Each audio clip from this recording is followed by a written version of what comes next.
मेरी प्यारी माँ।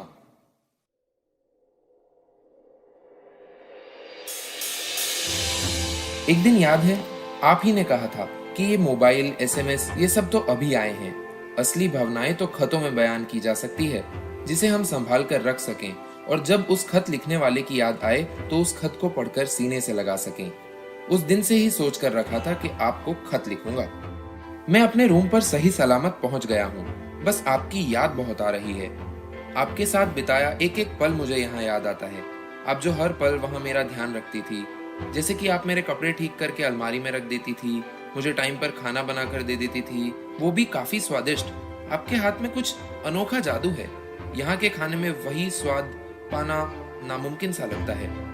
मैं अपने कपड़े यहाँ आपकी तरह ठीक करके नहीं रख सकता, पर इससे ही आपकी याद बनी रहती है। जब भी पढ़ते पढ़ते सो जाता हूँ, सुबह उठकर वही प्रकार का बिखरा हुआ सामान पाता हूँ।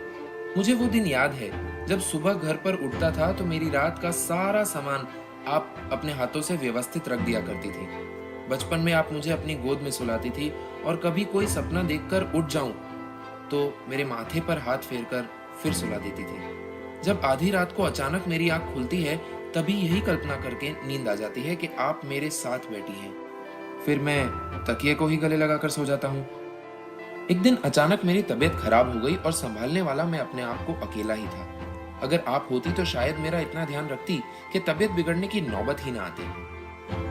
आपको याद है आप मुझे उस समय कैसे संभालती थी जब मैं पापा की डांट खाकर रूठ जाता था।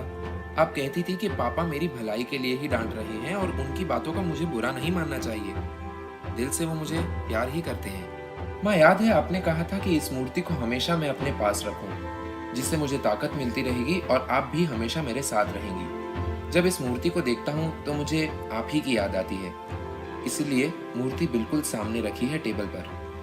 माँ, मैं जल्दी वापस आऊंगा। आपका जवान समीर।